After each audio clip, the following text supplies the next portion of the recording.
네, 2025년도 세제 개편안이 발표가 됐습니다. 곧바로 적용되는 건 아니고 입법 예고 이후에 의견 수렴 과정을 거치긴 하겠지만 또 새 정부에서 내놓은 첫 세제 개편안인 만큼 관심이 컸습니다. 머니온라인에서 신속하게 고경남 세무사님 모시고 핵심 정리를 좀 해보도록 하겠습니다. 자, 세무사님. 안녕하셨어요. 네, 안녕하세요. 네, 이렇게 항상 중요한 일이 있을 때 네. 이렇게 신속하게 뵐 수 있어서 감사합니다. 네, 네. 감사합니다. 그동안에도 보도가 이렇게 많이 솔솔 좀 됐었죠. 나왔잖아요. 네. 근데 막상 세제 개편안 발표된 걸 보시니까 크게 달라진 점이 있습니까? 일단은 조금 양측이 조금 다른 것 같아요. 그러니까 일반적인 사람들이 관심을 갖고 있는 내용들하고 이제 기업들이 좀 갖고 있는 내용들하고 비교를 했을 때 일반적인 개인들이 좀 갖고 있는 관심사들 중에서 있었던 것들은 이제 부동산과 관련된 세제 분분. 그렇죠. 네, 이 부분들이 이제 어떻게 개편이 될까 많이들 관심을 갖고 있었던 거거든요. 근데 지금 상황에서는 내용들이 포함되어 있지는 않고요. 빠졌어요. 네. 그리고 이제 또 초미의 관심사, 상속증여세. 이 부분은 이제 기사에서도 많이 언급이 되긴 했지만 네. 워낙에 내용이 복잡하고 큰 틀에서 구조가 바뀌어야 되는 부분이다 보니까 이번 개편안에서는 제외시키겠다라는 거는 발표는 됐었는데 이 부분이 좀 빠지다 보니까 좀 이제 실망이 크겠네요. 기대가 저도 조금 또 실망이 큽니다. 아, 그러세요? 사실 그 세무사님 저번에 나오셨을 때 네. 그런 부분은 이제 여론이 좀 상속세, 증여세 관련 부분에 있어서는 조금 더 현실화해야 된다라는 쪽으로 가고 있다고 말씀해 주셨던 기억이 나요. 네, 저도 그렇게 많이 접하고 있고 저도 이제 좀 그렇게 생각을 하고 있다 보니까 그런 내용들이 어느 정도 좀 담겼으면 좋지 않았을까 생각은 하지만 아무래도 내용이 워낙 복잡하다 보니까 시간이 좀 다소 필요할 것 같다라고 생각이 듭니다. 이번에는 빠졌다. 네, 그래서 이번에 빠지다 보니까 아무래도 이제 부동산 특히 이제 가장 관심이 있는 부분들은 집값 부분이잖아요. 주택과 관련된 세금들. 그쵸. 근데 이제 주택과 관련된 세금들을 현재 정부에서는 이제 세금으로 뭔가를 안정화시키지는 않겠다라는 얘기들이 있어요. 그러니까 다양한 제도들을 통해 가지고 안정화시키는 방향을 이제 찾고 있는 중이다 보니까 네. 아마 세법에 이제 내용이 들어가지는 않은 것 같은데 이제 그러다 보니까 다주택자 분들이 이제 2주택이 있는 사람들 그리고 이제 조정 대상 지역에 있는 사람들이 만약에 주택을 양도했을 때 중과세율이 적용되는 거 네. 법은 아직 살아 있거든요. 이 법은 살아 있는 상태고 이 법이 살아 있지만 현재는 대통령 시행령으로 연장이 1년씩 돼 왔어요. 그래서 내년도 5월이면 이게 이제 끝나는데 네. 만약에 해가 바뀌면서 연초에 대통령 시행령에서 연장 발표가 없다라고 네. 하면 다주택자에 대한 중과세율은 다시 시행이 될 걸로 판단이 됩니다. 그러면 그만큼 부담은 될 수 있겠죠. 네. 그러나 그건 이제 봐야 되는 부분이고. 그렇죠. 뭐 지금 네. 판단하기는 어렵고. 알겠습니다. 네. 그래서 부동산과 관련 어떻게 보면 저희가 얘기해야 될 게 좀 많이 줄었는데 지금 기조가 윤석열 정부에서의 감세 정책을 환원한다. 뭐 이제 이렇게 얘기가 많이 나오고 있고 네. 그다음에 부자 감세도 조금 혜택을 많이 줄인다. 지금 네. 그렇게 나왔는데 보시기에 핵심은 뭐라고 생각하시나요? 그러면 핵심은 한마디로 제가 판단하는 정의는 세수 확보. 세수 확보. 네. 그렇죠. 저는 맞아요. 그렇게 판단이 됩니다. 세수 확보. 네, 세수 확보라고 판단이 됐고 발표되는 자료에서도 세수의 기반을 마련하겠다라는 네. 게 맞습니다. 네, 들어있다 보니까 아무래도 세수 확보라는 부분이 가장 핵심 포인트인 것 같고요. 아무래도 이제 이 세수 확보에서 가장 큰 비중을 차지하고 있는 부분이 법인세 네. 쪽이다 보니까 가장 큰 내용으로는 아무래도 이제 회사를 운영하시는 분들 또는 이제 기업들이 이제 관심을 가질 내용인데 법인세율의 환원이 될 거라고 판단이 됩니다. 일단 법인세율을 환원시켜서. 네. 네, 자, 그 구체적으로 알아보죠. 구체적으로 보면 기존의 2022년도까지는 지금 법인세율이 2억 원 이하, 과표 2억 원 이하까지는 10%부터 시작을 해서 최대 25% 구간이었거든요. 이제 23년도부터 경기 침체나 여러 가지 여건들을 좀 고려를 해서 법인세율을 좀 완화시켰어요. 네. 그래서 1%씩 낮춰서 최저세율은 9%부터 시작을 하고 최대 24%까지 구간으로 해가지고 1%씩 감소한 정책을 가지고 왔었거든요. 근데 이번 개편안에는 들어있는 내용은 다시 법인세율을 2022년도 기준으로 되돌리겠다. 그래서 1%씩 내려간 세율들을 다시 1%씩 증액시켜가지고 다시 10%부터 25%까지 구간으로 늘리겠다라는 걸로 발표된 자료가 있습니다. 네. 그러다 보니까 사실 개인적인 생각을 조금 덧붙여서 얘기를 하면 경기 침체가 아직 많이 회복된 상황은 아니라고 판단이 돼요. 근데 이제 대기업들뿐만 아니라 이 법인세율이 적용되는 거는 소기업들도 적용이 되는 부분이거든요. 근데 이 소기업들 같은 경우에는 예를 들어서 1%가 굉장히 미미한 수치로 판단될 수는 있지만 순이익 기준으로는 예를 들어서 금액이 올라가면 그만큼에 대해서 1%만큼 세금이 더 늘어난다라고 보셔야 되는 거거든요. 그래서 세부담이 조금 증가할 수가 있어서 소기업들한테는 좀 부담이 생기지 않을까라는 조심스러운 생각이 있긴 합니다. 지금 역대 법인세율이 이제 변화된 추이를 좀 한번 보면은 예전에 이제 이명박 전 정부 시절에 이제 22%까지로 최고 세율을 낮춰놨었거든요. 이 낮춰놨던 세율이 이제 18년도에 문재인 전 정부 시절에 25%까지 올라갔다가 그다음에 23년도 윤석열 전 정부 시절에 24%로 다시 1% 내려왔다가 요번에 발표되면서 다시 25%를 올리겠다라고 발표된 내용인데 지금 뭔가 시장 경제가 활발하게 증대되고 있고 이런 상황이 아니다 보니 세율만 올라가면 이제 법인 입장에서는 부담이 될 수 있거든요. 그런 부분에서 좀 고려를 했을 때는 세율은 올라간다고 치더라도 그럼 다양하게 경기를 부양할 수 있는 정책적인 세제 혜택을 좀 더 기업 쪽에 주면 좋지 않을까라는 네. 생각이 들고요. 이런 부분에서는 어떠한 세액 공제 부분이나 세액 감면 혜택들을 추가적으로 발생을 시켜서 고용을 증대시키거나 투자를 증대시킬 수 있는 방향으로 좀 더 갖출 수 있게끔 만들면 좋지 않을까라는 생각이 듭니다. 세수 확보의 취지는 뭐 무난하게 달성이 되겠지만 말씀하신 그런 부분이 있다면은 경제가 좀 더 활성화되는데도 도움이 될 수 있겠다라는 부분. 네. 네. 그러면 이번 개편안에서는 이렇게 법인세율을 올리는 것 같은 그런 채찍 말고 네. 당근 같은 내용은 없어요? 당근이라고 볼 수 있는 내용이 하나 있는데 지금 통합고용 세액공제라는 부분이 조금 개편이 되거든요. 이 내용이 뭐냐면 어쨌든 기업이 활성화되고 경제가 활성화되려면 고용 창출이 계속 증대가 돼야 된다라고 판단이 돼요. 그러면 고용을 많이 하면 많이 할수록 기업 입장에서는 세액 공제 혜택을 추가적으로 받을 수 있었기 때문에 네. 세금을 줄이는 효과가 생겼었어요.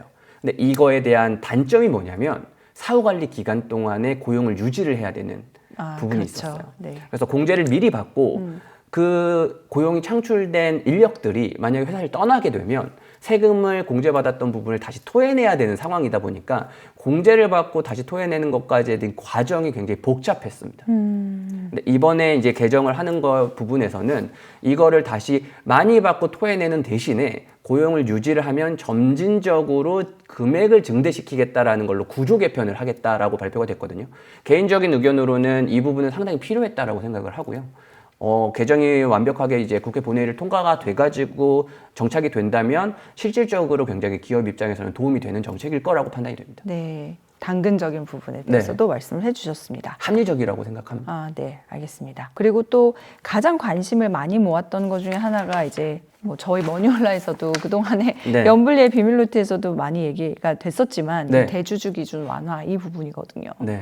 이거는 지금 어떻게 보면은 어떤 머니 무브, 요즘 지금 뭐 부동산에서 증시로 머니 무브를 이 흐름을 잘 가져가야 되는데 네. 그게 오히려 찬물을 끼얹는 역행하는 네. 거다라는 네. 얘기가 많이 있었어요. 네, 뭐 이건 제 의견은 아니고 어쨌든 여론이 많이 맞아요. 그런 부분들이 있다 보니까 사실 저도 어느 정도는 공감을 하는 내용이고요.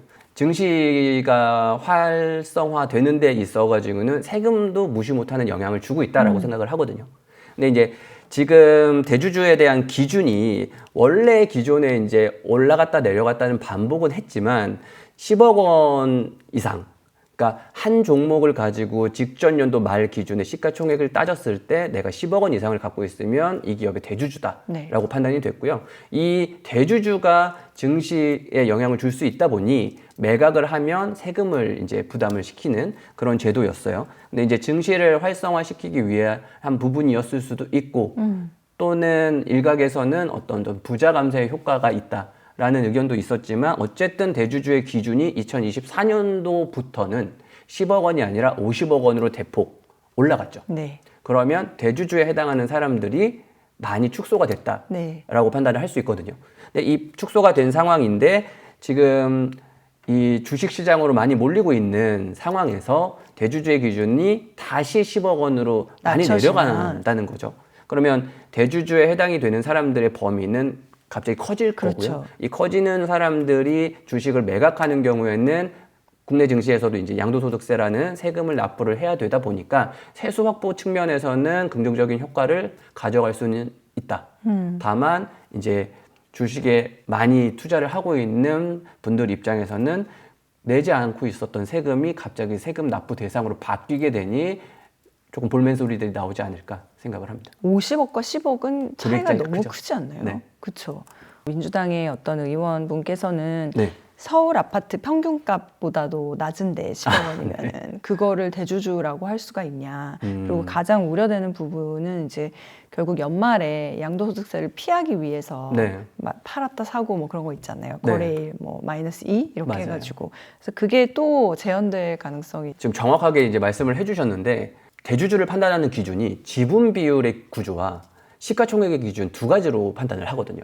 지분 비율 같은 경우에는 원래는 연말 기준으로 판단을 하지만 연도 중에라도 내가 그 대주주 지분 비율을 넘어버리면 대주주가 돼요. 그리고 넘은 상태에서 팔게 되면 대주주처럼 양도소득세를 내야 된다라고 보시면 되는데 시가총액에 대한 기준은 딱 직전 연도 말 기준으로만 평가를 해요. 그러다 보니까 직전 연도에 예를 들어 내가 10억 원 언저리에 있다라고 하면 일부 금액을 매각을 해서 환매를 하면 금액이 내려가잖아요. 그럼 금액이 내려간 상태에서 대주주가 안 되고 다시 매수를 하면 그쵸. 다시 대주주로 만들 수 있기 때문에 연말에 증시에 영향을 미치는 부분이 사실 무시 못한다고 생각을 합니다. 근데 이건 개인적인 사견이고요. 발표된 자료에서는 네. 그 영향이 미미하다라고 발표를 했기 때문에 그랬기 때문에 한다. 네, 그렇게 볼 수 있지 않을까 생각을 하고 있습니다. 네. 자, 그러면 이 대주주의 요건을 완화했다는 거는 네. 그만큼 세금을 거기서 또 세수를 늘리겠다라는 건데 네. 이거 말고도 지금 어떤 증시에 영향을 줄 만한 그런 것들이 또 있나요? 이거 말고도 추가적으로 들어가는 부분은 증권거래세율의 인상이 들어가 그렇죠. 있습니다. 지금. 예. 이것도 환원되는 거죠? 이것도 환원이라고 볼 수 있죠. 왜냐하면 이제 증권거래세율이 지금 코스피 같은 경우에는 증권거래세율은 없고 농노천 특별세라고 해가지고 0.15%가 붙거든요. 네. 그러니까 뭐 거래를 하면 0.15% 세금이 붙는다라고 보시면 되고 코스닥도 현재 기준으로 0.15%가 붙어요. 그러니까 이게 이제 점차 내려가가지고 이렇게 만들어 놓은 건데 이거는 예전에 금융투자소득세라고 개편이 될 뻔했었던 세금이 있잖아요. 금투세. 금투세. 예, 그게 이제 시행이 되다 보니까 이 시행에 맞춰가지고 증권거래세율을 좀 부담을 낮추기 위해서 만들었었거든요. 낮춰가는 과정이었는데 지금 금투세가 폐지가 됐어요. 금투세가 폐지가 되다 보니까 그러면 이 증권거래세율을 굳이 낮출 필요가 없다라는 방향인 것 같고요. 그러다 보니까 다시 예전처럼 환원을 시키겠다. 그래서 지금 발표된 내용으로는 0.2%까지로 0.05%를 인상하는 방향으로 지금 발표가 됐습니다. 알겠습니다. 미미하다고 볼 수도 있지만 네. 또 큰 틀에서 보면은 어쨌든 인상이란 말이에요. 네. 그러면 이것도 증시 활성화 대책은 아닌 것 같거든요. 네. 투자자 입장에서는 그렇죠. 세금이 늘어나다 맞아요. 보니까. 그러면 아까 말씀드린 당근 같은 거 네. 증시 활성화 대책은 그럼 또 없는 건지. 그 부분에서 이제 추가적으로 나온 게 아마 배당소득세에 대한 분리과세 이 부분인 것 같아요. 그 부분과 네. 연관지어서요. 배당소득세 분리과세라는 거는 배당소득은 이제 우리가 세금의 항목 중에서는 이제 금융소득으로 분류가 되는 거거든요. 네. 그럼 이 금융소득이라면 금융소득의 연간 2천만 원을 넘는 사람들 같은 경우에는 종합소득이랑 합산해가지고 과세가 돼요. 그러면 내가 종합소득 세율이 높은 사람이다라고 하면 이 종합소득에 다시 또 합산해서 과세가 되기 때문에 그 배당을 받더라도 많은 세금을 내셔야 되거든요. 배당을 촉진을 이제 주식시장을 활성화 위해서 배당 촉진을 조금 더 활성화시키겠다라는 목적인 것 같아요. 그러다 보니까 고배당 기업, 배당을 많이 하는 기업들한테는 배당 성향이 우수한 기업이면 그 회사로부터 받는 배당에 대해서는 분리과세를 해주겠다. 종합과세와 합산하지 않고 일정한 세금만 내면 세금을 끝내겠다라는 걸로 지금 개편이 됐거든요. 배당 성향이 높은 기업에 대해서는 네. 이 분리과세 혜택을 주겠다. 그렇죠. 그럼 뭐가 좋아지는 거예요? 그렇게 되면 예를 들어서 아무래도 배당이 중점적으로 이루어질 수 있는 회사들, 누구나 쉽게 접근할 수 있는 회사들은 대기업들일 거예요. 그렇죠. 이 대기업들 같은 경우에는 결국에는 의사결정을 하는 게 주식이 많은 비율을 차지하고 있는 대주주분들일 텐데 이 대주주분들 같은 경우에는 소득세율 구간이 굉장히 높으실 거예요. 높은 상황일 때 배당까지 합산이 돼버리면 전부 다 45% 최고 세율 구간에 합산이 되기 때문에 50%가 세금으로 나가야 되는 상황이라 거의. 배당을 많이 하는 게 유리하지는 않을 수 있어요. 근데 이 사람들 입장에서 분리과세로 되고 종결이 돼버린다라고 하면 배당을 많이 받는 게 본인들 입장에서는 더 유리할 수 있기 때문에 배당을 많이 하는 의결을 할 수 있고요. 네. 이렇게 되면 기타 다른 주주들 입장에서도 동일한 지분 비율만큼 내가 가져갈 수 있는 혜택이 늘어나니 이 부분에서도 혜택을 충분히 활성화를 받을 수 있다라고 생각이 듭니다. 따라서 지금 현재 개편안은 나오는 내용들은 2천만 원 이하는 기존처럼 14% 분리과세 동일하고요. 네. 3억 원 이하까지는 20%로 종결, 3억 원을 넘는다라고 하면 35%로 종결. 그렇기 때문에 최고 세율 45% 구간보다는 훨씬 더 낮은 낮아지죠. 세율로 적용이 되겠죠. 그러면 배당을 좀 더 활성화시킬 수 있는 상황이 되다 보니까 이 부가적인 효과들이 파생되지 않을까라는 취지로 생각이 듭니다. 네, 그래서 당근이다. 네, 저는 그렇게 활성화 생각을 하고 있습니다. 대책이다. 근데 이제 이 부분을 둘러싸고는 그렇게 되면 금융소득 이 부분이 2천만 원이 이하인 사람들은 별로 달라지는 게 없는 거잖아요. 분리과세 혜택을 입는 게 아니기 때문에. 네. 그래서 여기서도 이렇게 되면 이거는 뭐 부자들한테만 혜택을 주는 게 아니냐 이런 의견도 있던데. 아무래도 그런 의견들이 좀 나오고는 있는 것 같기는 해요. 왜냐하면 2천만 원 이하자 같은 이제 뭐 저 같은 사람들, 네, 그런 사람들 입장에서는 특별하게 달라지는 내용은 없다 보니까 그런 이야기들이 좀 나오는 것 같은데 조금 반대로 생각을 해보면 어쨌든 의결을 할 수 있는 배당에 대한 의결을 할 수 있는 대주주 입장에서 배당에 대한 전폭적인 어떤 활성화를 시켜야 주식 지분이 좀 낮은 사람들 입장에서도 그 배당을 추가적으로 연세해가지고 가져갈 수 있는 입장이다 보니까 그 사람들한테 혜택이 들어오는 게 결국에는 일반적인 투자자들한테도 혜택이 들어갈 수 있다라고 생각을 하거든요. 그래서 이거를 무조건적으로 부자 감세라고만 판단할 거는 아닌 걸로 보여집니다. 세무사님도 주식 투자를 하시나요? 네, 하긴 하는데, 네, 하기는 합니다. 아, 정말요? 네, 들어가지를 않습니다. 저는.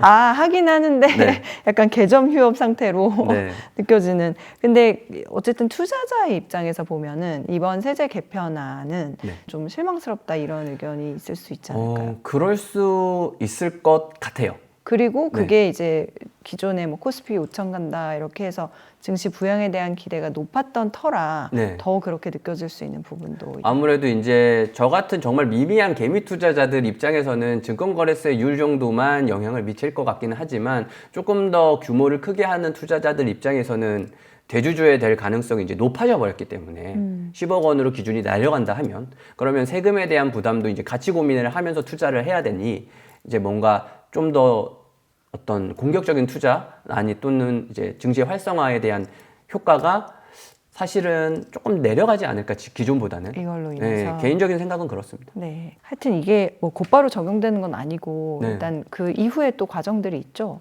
그렇죠. 어떻게 어쨌든 7월 달에 항상 개편안은 나올 거고 네. 이 개편안이 이제 점차 국회 본회의까지 통과가 돼야지만 실제 적용이 되는 거다 보니까 내년부터 연말에 이제 국회 본회의에서 이 내용들이 그대로 통과가 되냐 수정해서 통과가 되는지까지를 검토한 후 다시 한번 내용을 확인할 수 있을 것 같습니다. 네, 저희가 뭐 머니홀라라서 기본적으로 증시 관련된 부분 또 뭐 법인세 이런 부분들을 알아봤는데 요거 말고도 네. 이런 건 좀 알아두면 좋겠다라는 게 있으면 네. 고경남 세무사님의 픽으로 한번 알아볼까요? 개인적인 걸로 이제 좀 봤을 때 집중하고 있는 내용들은 육아와 관련된 부분, 육아. 네, 그리고 고령화와 관련된 부분 아, 네. 두 가지인 것 같아요. 그러다 보니까 이 육아와 관련된 부분에는 세액공제 부분이나 또는 소득공제 부분을 조금 더 추가를 넣어줬어요. 어떻게 보면은 이제 금액적으로 미미하다라고 느낄 수는 있지만 그 금액들도 결국에는 세금적으로는 혜택을 받는 금액이니까 네. 알아두시면 좋을 것 같은데 일단은 첫 번째로 신용카드 공제액에 대한 한도 네.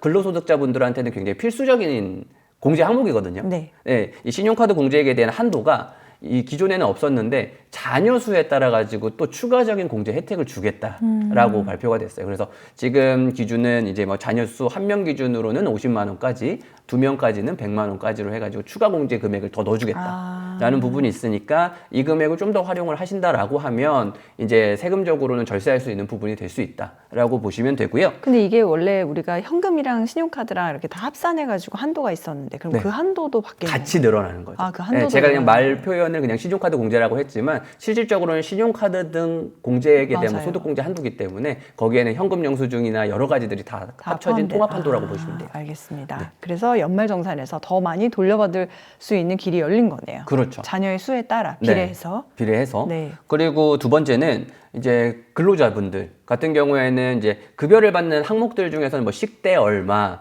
뭐 이런 식으로 해서 비과세가 되는 항목들이 얼마씩 있거든요. 근데 여기에 기존에는 이제 자녀 보육 수당이라고 해서 비과세 금액을 20만 원으로 이제 책정을 해놓고 있었어요. 네. 근데 이게 자녀 수에 따라서 상관이 없이 그냥 자녀 보육 수당은 20만 원이다였는데 이번 개정안에서는 자녀 한 명당 20만 원. 그러니까 둘이면 40만 원이 되겠죠. 네. 그러니까 비과세가 되는 금액이 늘어나면 그만큼 세부담도 줄어들 수 있다. 그래서 육아에 대한 부분을 조금 초점을 두고 있다라고 보시면 3명이면은 그러면. 3명이면은 60만 원이 되겠죠. 와, 진짜 비례해서 늘어나는군요. 네. 요즘은 2명만 돼도 다자녀라고 하더라고요. 다자녀 아직 아니죠. 아닙니다. 빨리 다자녀.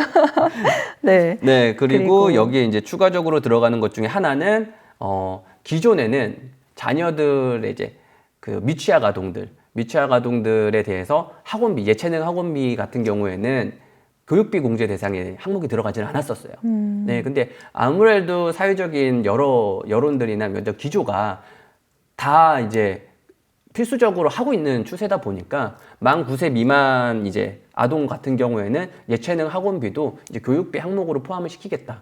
라는 것도 들어가 있습니다. 알겠습니다. 그래서 이 예체능 내용들이 지금 이제 육아와 관련된 부분들을 좀 뽑아낼 수 있는 내용인 것 같고요. 추가적으로 이제 약간 고령화와 네. 관련된 내용은 우리가 연금 계좌에서 이제 수령을 할 때 기존에 내가 죽을 때까지 수령을 하는 거를 종신 수령이라고 해요. 네. 이 종신 수령을 하게 되면은 세율을 낮은 세율 4%로 적용을 해가지고 세금을 떼는 구조였는데 이거를 지금 개정안에서는 3%로 더 낮추겠다. 네.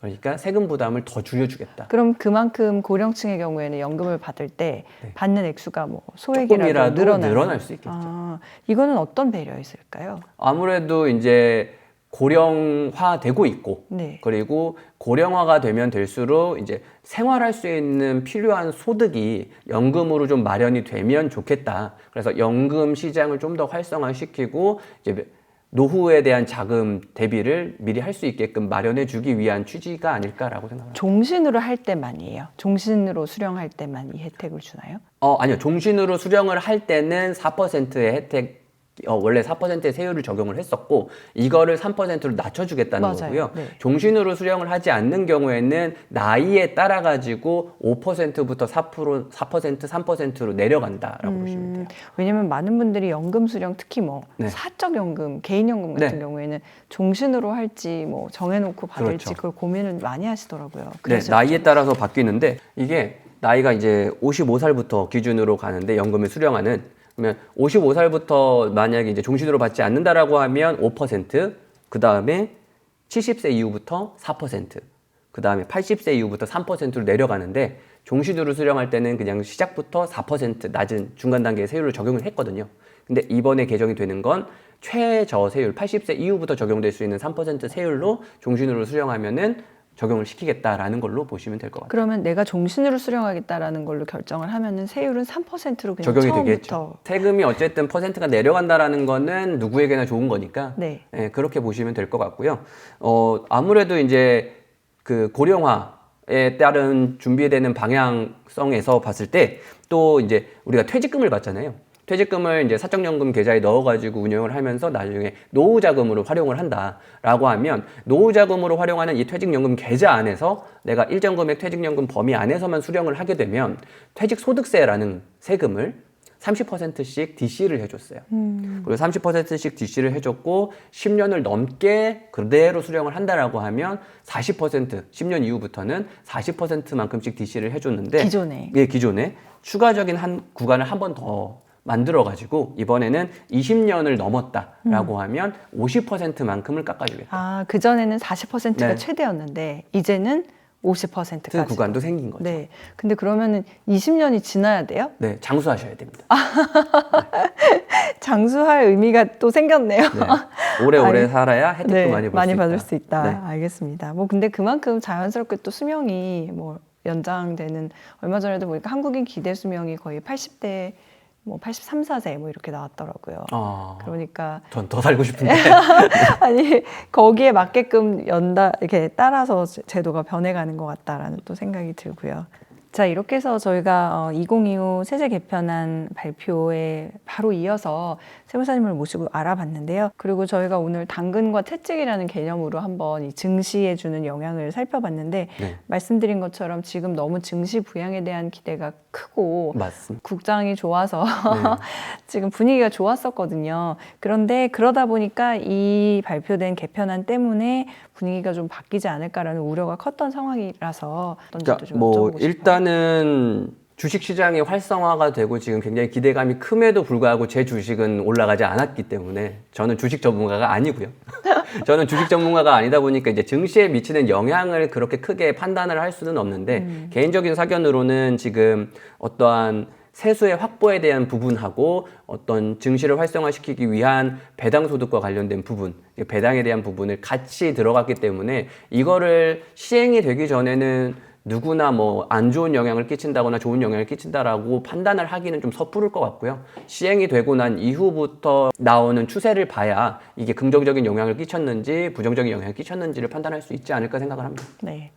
어쨌든 정부는 세수 확보라는 측면 그리고 이제 조세 형평성의 회복이라는 측면을 보고 이번 개편안을 발표를 한 것 같습니다. 앞으로 입법 예고 또 의견 수렴 과정 등을 거치게 될 것이기 때문에 추이를 저희가 봐가면서 또 중요한 내용이 나올 때는 세무사님과 한번 짚어보도록 하겠습니다. 부동산 관련 내용도 관심 많이 가져주시기 때문에 저희가 그 부분도 최대한 신속하게 나와주실 거죠? 네, 알겠습니다. 네, 미리 부탁을 드리고요. 7월 마무리 잘 하시고요. 자, 8월의 시작입니다. 8월도 좋은 기운으로 출발하시기 바랍니다. 선생님 감사해요. 네, 감사합니다. 고맙습니다.